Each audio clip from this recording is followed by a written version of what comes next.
జనవరి 26 గణతంత్ర దినోత్సవం. జెండా ఎగరవేస్తాం, స్వీట్స్ పంచుకుంటాం. ఆగస్టు 15 స్వాతంత్ర దినోత్సవం. ఈరోజు కూడా జెండా ఎగరవేస్తాం, స్వీట్స్ పంచుకుంటాం. అసలు స్వాతంత్ర దినోత్సవం అంటే ఏంటి? గణతంత్ర దినోత్సవం అంటే ఏమిటి? భారతదేశంలోని అందరూ స్వేచ్ఛ గురించి మాట్లాడతారు. అయితే ఈ స్వేచ్ఛ ఎక్కడి నుంచి వచ్చింది? మాట్లాడే హక్కు ఉంది అంటారు. అది ఎవరిచ్చారు? అందరితో కలిసి జీవించే హక్కు ఉంది అంటారు. దానిని ఎలా పొందారు? భావ వ్యక్తీకరణని, నచ్చిన మతాన్ని అనుసరించే హక్కుని, రిజర్వేషన్లని, ఆస్తి హక్కుని, అందరూ చదువుకునే అర్హతని, గొడవలు జరిగితే న్యాయస్థానాన్ని ఆశ్రయించే సౌలభ్యాన్ని ఎవరు కల్పించారు? రీసెంట్గా ఇండియాలో జరిగిన ఒక సర్వేలో చాలామందికి స్వాతంత్ర దినోత్సవానికి, గణతంత్ర దినోత్సవానికి తేడా తెలియలేదని వెల్లడైంది. సో అసలు స్వాతంత్ర దినోత్సవం అంటే ఏంటో, గణతంత్ర దినోత్సవం అంటే ఏంటో, వాటి మధ్య తేడా ఏంటో ఈ వీడియోలో తెలుసుకుందాం. Hi friends, this is Dhatri. మీరు చూస్తున్నారు దాత్రి డైరీస్ యూట్యూబ్ ఛానల్. 1600 సంవత్సరంలో బ్రిటిష్ వారు వర్తకం పేరుతో భారతదేశంలో ప్రవేశించి మనల్ని పరిపాలించడం ప్రారంభించారు.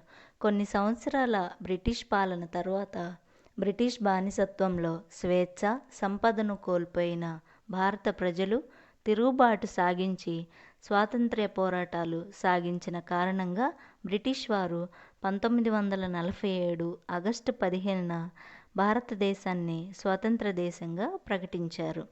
దీని కారణంగా ఆగస్టు 15ను మనం స్వాతంత్ర దినోత్సవంగా జరుపుకుంటాం. పరాయి పాలనలో బ్రతికిన మనకు సరైన పరిపాలన, విధి విధానాలు తెలియకపోవడంతో భారతదేశంలోని కొందరు ప్రముఖులు డాక్టర్ బాబు రాజేంద్ర ప్రసాద్ అధ్యక్షతన రాజ్యాంగ పరిషత్ ముసాయిదాను ఏర్పాటు చేసి పరిపాలనా సౌలభ్యం కోసం ఒక రాజ్యాంగాన్ని నిర్మాణం చేయాలి అనే సంకల్పంతో డాక్టర్ బిఆర్ అంబేద్కర్ అధ్యక్షతన రాజ్యాంగాన్ని నిర్మాణం చేసుకున్నారు. 1949 నవంబర్ 26న రాజ్యాంగాన్ని ఆమోదించడం జరిగింది. 1950 జనవరి 26న ఈ రాజ్యాంగం అమల్లోనికి రావడం జరిగింది.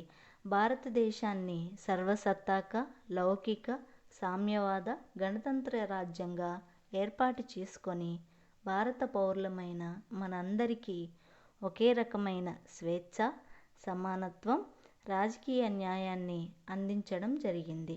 దీనికి గాను జనవరి 26ను గణతంత్ర దినోత్సవంగా జరుపుకుంటున్నాం. భారత పౌరులమైన మనకు గణతంత్ర దినోత్సవానికి, స్వాతంత్ర్య దినోత్సవానికి తేడా తెలుసుకోవాల్సిన అవసరం ఎంతైనా ఉంది. కనుక నా వీడియో మీకు నచ్చినట్లయితే లైక్ చేయండి, షేర్ చేయండి, నా యూట్యూబ్ ఛానల్ సబ్స్క్రైబ్ చేయండి. Thanks for watching. This is Dhatri signing off.